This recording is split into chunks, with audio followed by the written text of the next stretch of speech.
Hello students, welcome to EPG Pathshala. I am Satwanti Kapoor from Anthropology Department of University of Delhi. Today I'll be speaking on the module Cardiorespiratory Dynamics and Physical Work from the paper Applied Anthropology. The learning objectives of this module are to know more about the cardiorespiratory dynamics at rest and at work. Second, to understand static and dynamic lung volumes and capacities. Third, to appreciate the concept of respiratory mechanism during exercise or work. Next is to gain insight about cardiovascular circulation and its regulation during exercise or work. First of all, we will discuss briefly about the circulatory process of oxygen. It is possible for everyone to live for several days without food or water, but not so without fresh air or oxygen. That way, one cannot survive for more than a few minutes in the absence of oxygen. Oxygen is vital for the generation of a high energy compound called adenosine triphosphate ATP. It's abbreviated as ATP, that is essential for the cellular activity. But the deposits of oxygen and ATP in human body are very limited. Here the role of physiological mechanism is significant, that makes both oxygen and ATP available to the body all the time without any delay or shortage. Molecular oxygen is made available to the body in three steps. One, exchange of oxygen and carbon dioxide takes place between body and the environment, or lungs and the environment. Both these gases are then transported to and from the body tissues in the blood or through the blood. Finally, oxygen is utilized at the cellular level for accomplishing various essential functions. Oxygen demands are fairly small when the body is at rest. Based upon the size and body composition, it needs about 1/4 of a liter of oxygen every minute. However, during exercise or during physical work, the amount of oxygen essential for maintaining adequate level of ATP rises many-fold. Upon around 20 folds, it increases up to 20 folds or 20 times more in a simple layman's language. When the energy demands of cells and tissues are fulfilled by the breakdown of a creatinine phosphate without the involvement of oxygen, it is known as anaerobic metabolism. It happens in the case of extensive physical activity or exercise where the muscle cells and tissues are utilized to the maximum. Similarly, when ATP is produced in the body by the breakdown of glucose releasing restricted amount of ATP and forming lactic acid, the oxygen independent mechanism is also termed as anaerobic. Third type of metabolic state is known as aerobic, that uses oxygen for energy production. It includes all the daily activities such as working, eating, playing, etc. It involves the breakdown of carbohydrates and fats into carbon dioxide and water. At birth, the average rate of breathing is 40 breaths per minute, which is a standard deviation of 10 or plus minus 10. This frequency decreases gradually to 30 breaths per minute with the end of the first year. At age 5 to 6 years, the frequency of breathing further decreases to 22 breaths per minute. With a standard deviation of about 3, which is plus minus 3, the breathing rate stabilizes to 16 to 7 per minute in adults. However, no significant differences are seen in breathing frequency among males and females. A limited proportion of lung capacities are used at rest. However, while exercising or during any other physical activity, substantial reserves that are stored for every physiological mechanism are utilized. Different measures for static lung volumes and capacities assess the dimensional component of air movement within the pulmonary tract. They do not impose any time limitation on the subject. They also measure the change in lung volume for any given applied pressure. Figure illustrates the different static lung capacities such as total lung capacity or TLC, which is the volume of air present in the lungs after maximum inspiration. Means when you inhale maximum, the entire capacity is known as TLC. Second is vital capacity or forced vital capacity. Is the maximum volume of air that can be exhaled from the lungs after maximum inspiration or breathing in. More precisely, vital capacity is evaluated when time factor is not associated with the duration of expiratory phase. When the same is assessed by breathing out as hard and as fast as possible. It is called as forced vital capacity or FVC. Hence, it is called dynamic lung function, means it is the capacity while the lungs are at work. Next is tidal volume. TV is the volume of air inspired or expired per breath. Next we go on to inspiratory reserve volume, IRV, which is the maximum volume of air inspired at the end of tidal inspiration or at the end of normal inspiration. Next is expiratory reserve volume, ERV, is the maximum volume of air exhaled or expired at the end of tidal expiration or normal expiration. Further we go on to residual volume or residual lung volume, is the volume of air which remains in the lungs after maximum exhalation or expiration. Then we come on to functional residual capacity or FRC, is the volume of air present in the lungs after tidal expiration or after normal expiration. This volume allows uninterrupted exchange of gases between the blood and alveoli to prevent fluctuations in blood gases during different phases of breathing. Various measures for dynamic lung volumes and capacities appraise the power component of pulmonary performance during different phases of ventilatory degradation. They also take into account the compliance of lungs at any given time during actual movement of air. These are forced expiratory volume in 1 second, abbreviated as FEV 1.0, which refers to volume of air exhaled in the first second of forced maneuver of vital capacity or forced vital capacity. It is described or it is presented as liters per second. It reflects pulmonary expiratory power. Then we move on to maximum voluntary ventilation, MVV, is a maximum volume of gas exhaled. Maximum voluntary ventilation, MVV, is the maximum volume of air which is exhaled as deeply and as rapidly as possible for 15 seconds while breathing. This volume is then extrapolated to 1 minute and recorded as liters per minute. Then comes to forced mid expiratory flow, 25 to 75%. FEF 25 to 75% is the maximum rate of flow of air during the mid expiratory part of forced maneuver of vital capacity test. It is measured in liters per second. It represents efforts independent expiration. The strength and endurance of the ventilatory muscles could be further developed through specific exercise training that also improves both inspiratory muscle function and maximum voluntary ventilation. Now, ventilatory training enhances exercise capacity and reduces physiological exertion.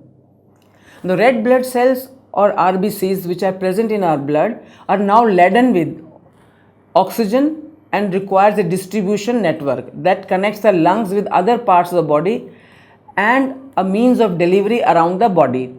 The heart acts as the driving force for transporting oxygen through arteries and veins that direct the blood to move to the respective regions. After gaseous exchange that takes place in lungs, oxygen molecules diffuse to the pulmonary blood from the lung alveoli. The pulmonary circulation uses 12% of the total blood volume. There are 4 major blood vessels that supply blood to the lungs. The left and the right pulmonary arteries carry deoxygenated blood from the right atrium of the heart to the lungs, while the left and right pulmonary vein bring blood rich in oxygen or oxygenated blood, which you all commonly know, from the lungs to the left side of the heart. The part of the circulatory system that feeds lungs is called the pulmonary circulation, while the other one that feeds the rest of the body is called systemic circulation. Following processes are of immense importance while studying the dynamics of circulatory mechanism such as heart rate, mean stroke volume, cardiac output and systolic diastolic blood pressure. Heart rate is the rate at which the heart pumps blood, means it's the ventricular contraction per minute. It is recorded as beats per minute. On an average, heart rate at rest is around 72 beats per minute. Maximum heart rate is another variable, a near exact score for which is given by subtracting age from 220. In certain cases it is also referred to as pulse rate. When we measure heartbeat as pressure wave on the radial artery. Now, mean stroke volume is the volume of blood that is ejected by the heart with each stroke. It measures in liters per beat. In resting state, heart ejaculates about 70 ml of blood per beat. Stroke volume tends to increase with exercise intensity until about 120 ml beat, after which it levels off. Further, after which it falls as the heart rate increases to the maximum. Now, another important component of circulatory system is cardiac output, which is described as the total amount of blood driven out of the ventricles in 1 minute. It is calculated as the product of heart rate and stroke volume. The increased oxygen demand by muscles during exercise is fulfilled by increased cardiac output resulting from a faster heart rate and larger stroke volume. In a normal young untrained adult, the maximum cardiac output is about 15 to 20 liters per minute. In trained athletes, it may reach up to 35 liters per minute. Systolic and diastolic pressure are measured by using a reference point generally over the brachial artery at the level of the right atrium. Blood pressure gives an estimate of the work done by heart and the force that blood exerts against the walls of the heart during different ventricular arterial states, contraction or relaxation. Systolic blood pressure is the resistance experienced by the blood against the walls or walls of the arteries during ventricular systole or contraction. A similar situation in case of arterial diastole or relaxation is called the diastolic blood pressure. At rest, in normotensive individuals, the average highest systolic or diastolic blood pressure experienced is 120 to 80 millimeters of mercury, commonly called as mmHg. Cardiorespiratory mechanism at rest and during physical activity or physical exercise. During exercise, the amount of oxygen increase many-fold, up to maybe around 20 folds. Breathing pattern during physical activity or exercise advances in a highly economical and effective manner. Consumption of oxygen and release of carbon dioxide are influenced by level of physical activity rather than any other physiological pressure. An increased gaseous exchange between the alveoli and the blood maintains proper gas concentration. During strenuous exercise, rate of breathing increases to the highest. That is significant to provide good aeration of body tissues and blood. To oxygenate the increased blood flow that is required during physical work or exercise, the person starts taking deeper breaths and breathes faster, maybe up to 40 to 60 breaths per minute. When the normal metabolic need of consumption of oxygen and removal of carbon dioxide in pulmonary ventilation get increased to an abnormal level, it leads to a very strenuous condition called as hyperventilation, also known as overbreathing. It gradually stabilizes the normal rate of gas exchange in the body. However, few seconds of hyperventilation may cause excessive carbon dioxide unloading and lightheadedness. Blood flow through the pulmonary circulation increases while exercising or during any activity.